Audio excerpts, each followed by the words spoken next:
Welcome to In Good Faith. I'm producer Peter Ellison, and before we get going today, here's a quick message from today's guest, Hana Sharif, about her upcoming production of A Christmas Carol. If you find yourself by any chance in the St. Louis region, you can join us at the Repertory Theater of St. Louis between November 18th and December 30th to experience this great story for yourself. Thanks for listening.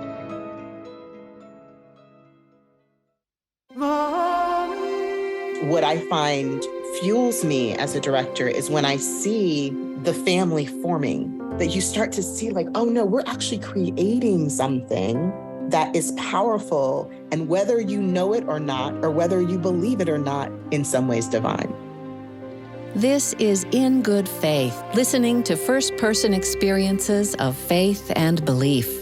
On In Good Faith, it's our privilege to hear stories and accounts from believers told in their own words. Our hope is to listen with an open heart, celebrating the power of faith and belief and what those stories mean to the ones who tell them. This week I spoke with Hana Sharif, the Augustine Family Artistic Director for the Repertory Theater of St. Louis. In a career that now spans 2 decades, she's been a director, playwright, and producer in Baltimore, Boston, Hartford, and Houston. Hana holds a BA from Spelman College and an MFA from the University of Houston, and is a founding member of the Black Theater Commons, the BTC, and serves on the board of directors for the Theater Communications Group and the Sprott Foundation. She's also the mother to 2 young daughters. Well, we're talking of all things about Charles Dickens. Yes. And about The Christmas Carol, written, I think it was 1843, so pretty close to 180 years ago. And before we get to that, though, I wanted to ask about your personal faith background. How does that fit into your life? I was definitely raised in a faith tradition. I identify as a Sunni Muslim. I was raised in a very diverse, religiously diverse neighborhood.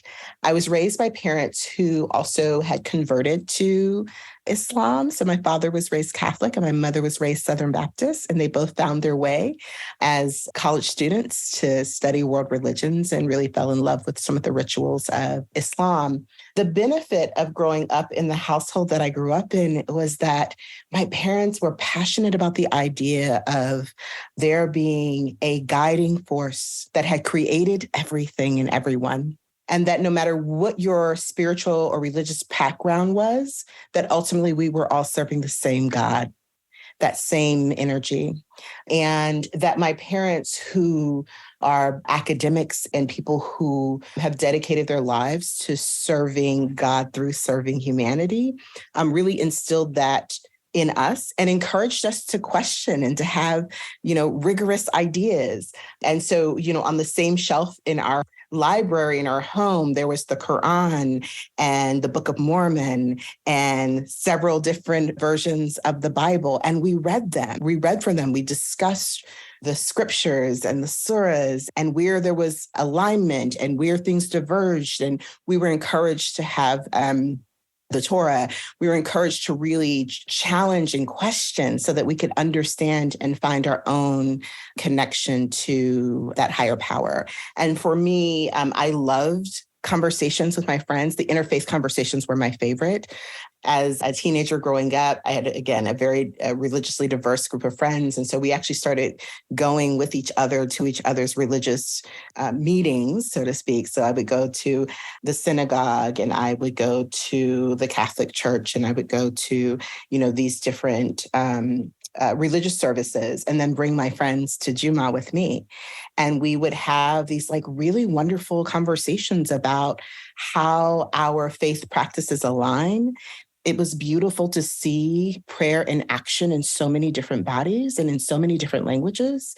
And it just affirmed to me again and again, the more I experience life and engagement and discourse with people who have different rituals of serving God than I do, it just reaffirms to me that God is speaking to all of us in the language that we understand, and that we're all being called to that oneness.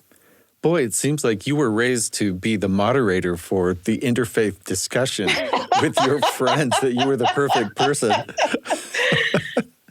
It also seems like if you're visiting and going with friends like that to different congregations, You could take up a whole Friday, Saturday, and Sunday doing all of that if you weren't Indeed, careful. and sometimes did. Yeah.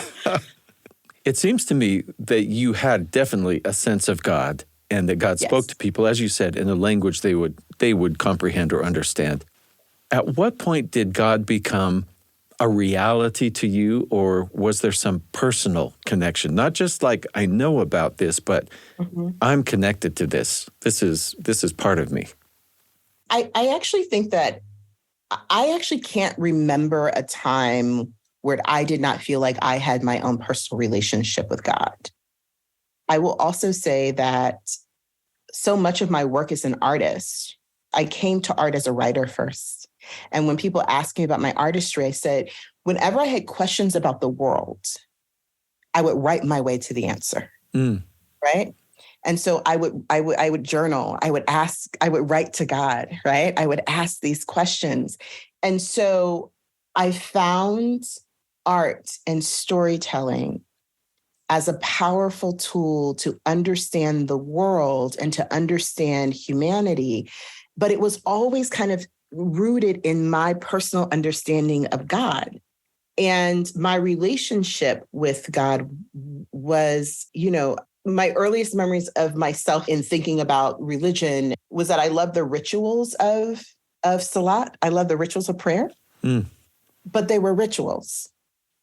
The real connection to God was not actually, for me, found in ritualistic prayer, but in the quiet moments of centered convening, when I would ask a question and feel like I received the answer in peace, the answer in clarity. And I also really feel like my life has been, whenever I would find myself in real times of like crisis or challenge, I would find myself calling on God and the angels, right?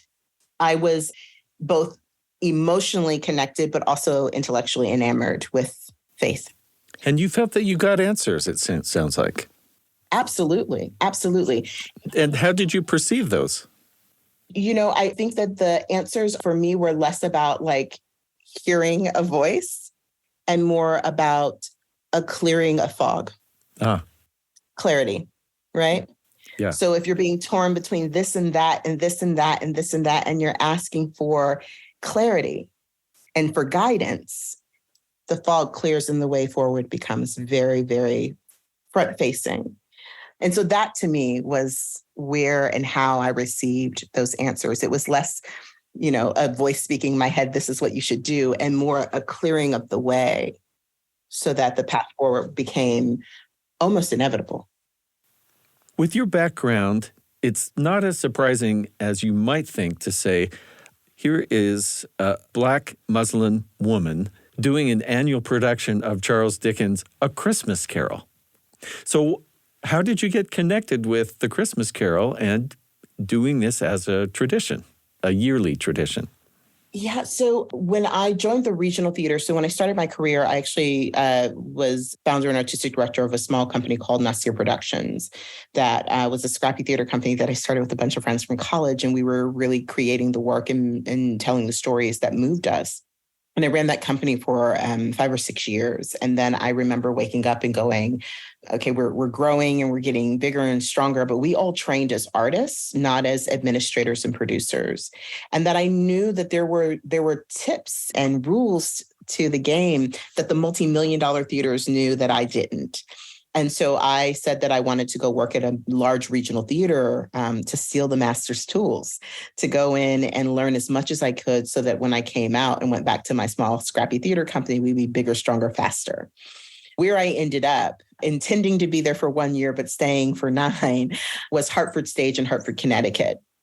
And Hartford Stage was one of those regional theaters who had this annual holiday tradition of producing a production of A Christmas Carol. I've always been also a huge fan of literature. So I love Dickens' work. I love Jane Austen's work. So I was very familiar with A Christmas Carol. I had read it many, many times. Of course, had seen the adaptations on television. I'd seen productions of it as a child growing up in Houston, Texas. And probably the Muppets, too. Of course, The Muppets Christmas Carol is a must-see every holiday season. But this was the first time that I got to understand the show from the inside as a producer. What I found so powerful, this adaptation of the show. So the adaptation is one that Michael Wilson is adapter on this particular adaptation of Charles Dickens' work. I found the first time I saw Christmas Carol, the production, this adaptation, the production riveted me. It dealt with so much more than just a sweet tale of redemption. I found myself really moved by this fundamental understanding that as long as there's breath in your body, you are not beyond redemption. I found myself moved by this idea that reflecting on your past and understanding how you have evolved into the person you are is really the root of how you can evolve into the person you desire to be. That healing is part of the redemption.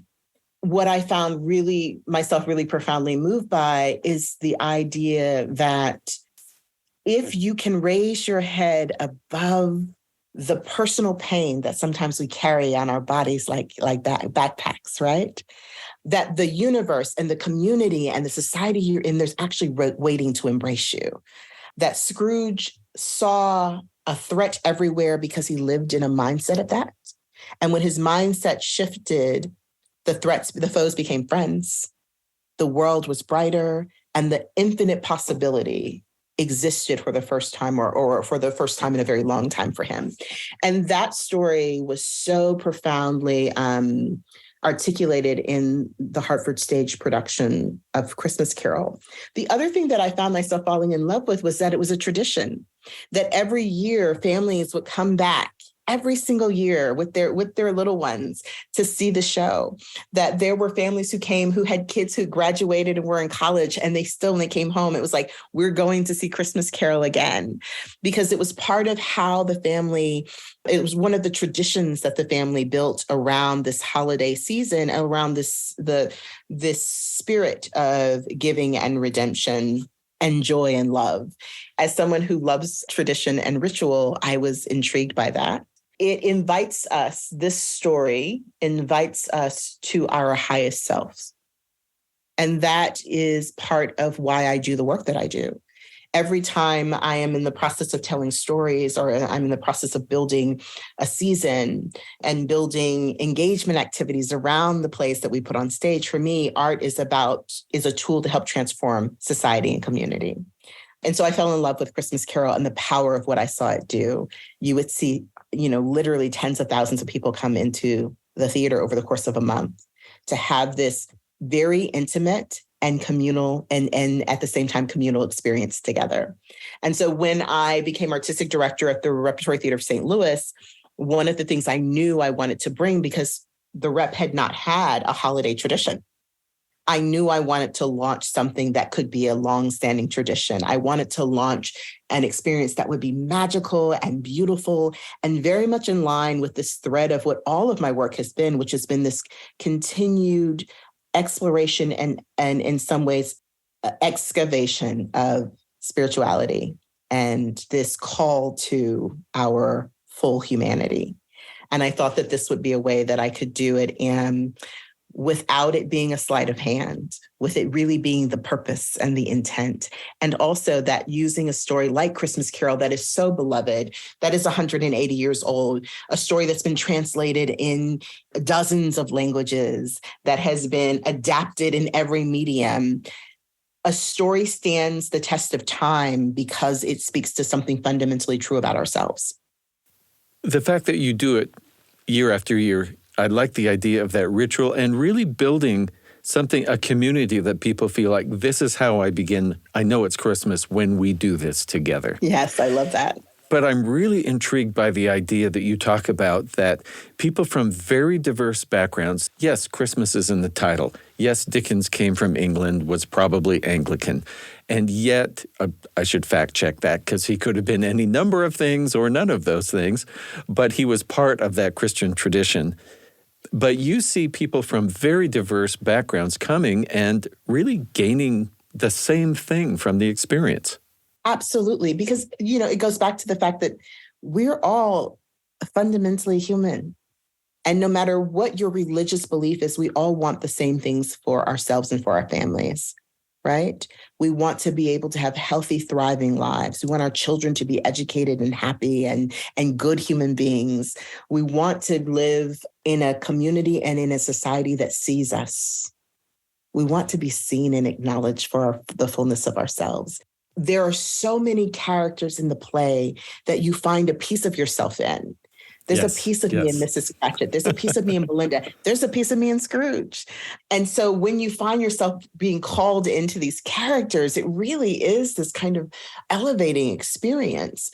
Christmas Carol is also a play that has wonderful music and dance and vibrant costumes and all of the theater magic you can imagine. And so it really does transport you in a way that I find really compelling.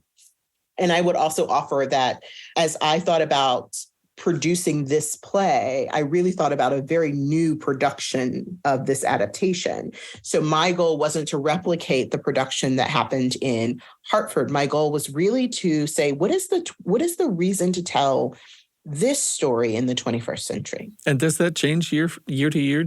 Are you altering things according to the situation of life at the time? I would say less. There are small tweaks that happen, certainly anything that feels it's a, contemporary nod, wink, wink to the audience. Those things can evolve. But really, this process is trying to decide, how am I framing this story and why are we telling the story now? And also, what does it mean to tell this story in the way that we've chosen to cast it and the way that we've chosen to design the story?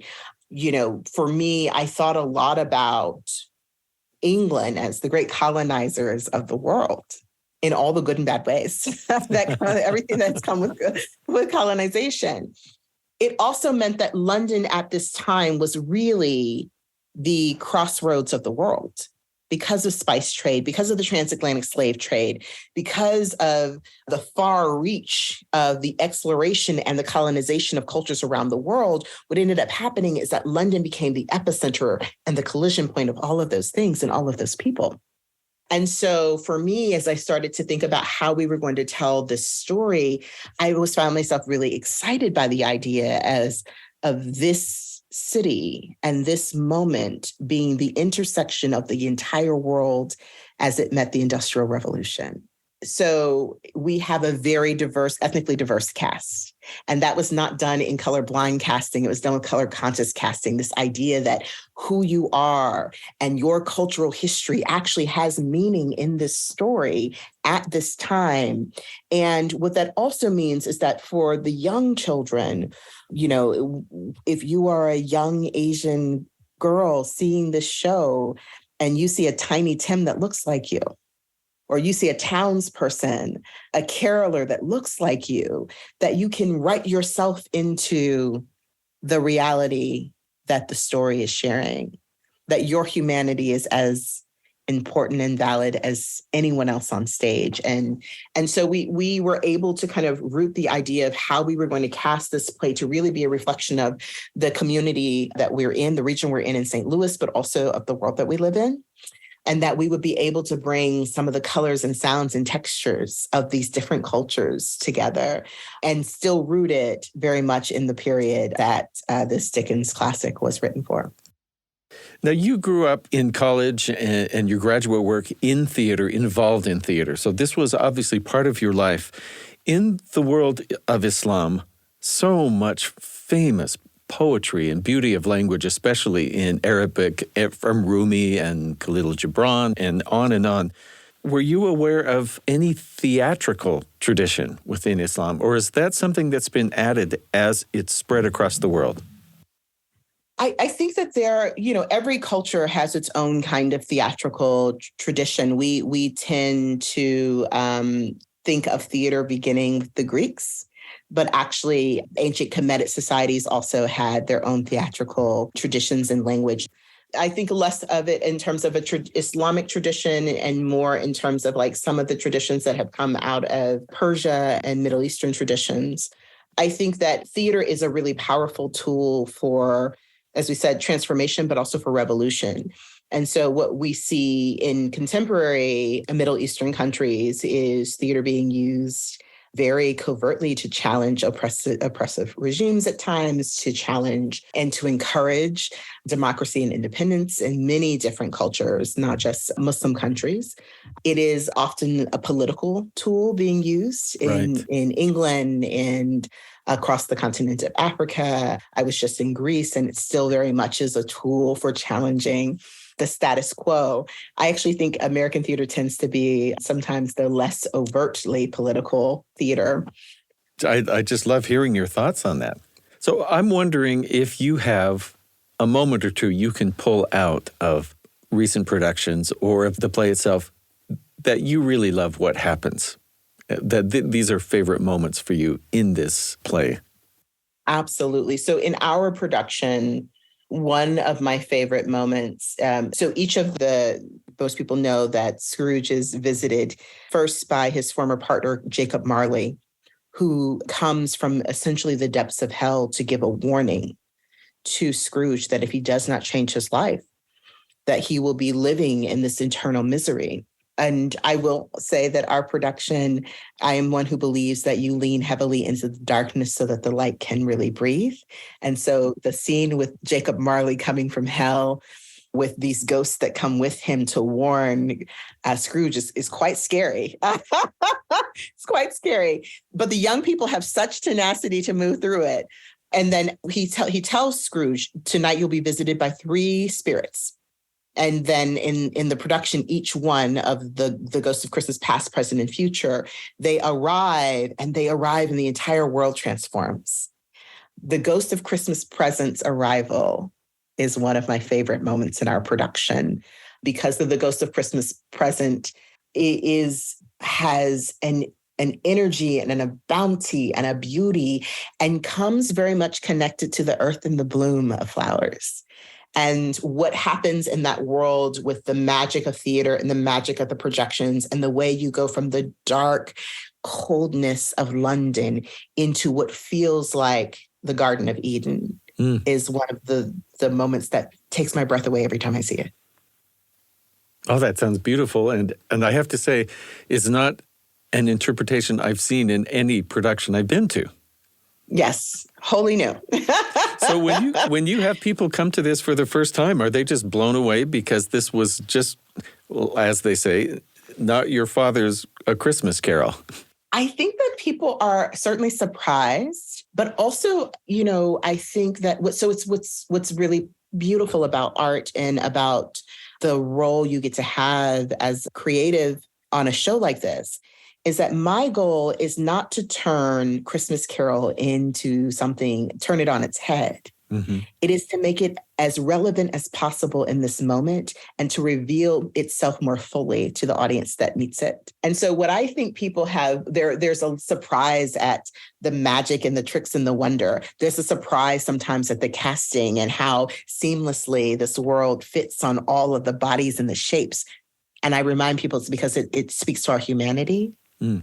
And then there's a comfort that it's rooted in period, right? So you may have these textiles that are really interesting colors and shapes and things that hearken to, in some ways, other cultures, but they're fitted perfectly in the period.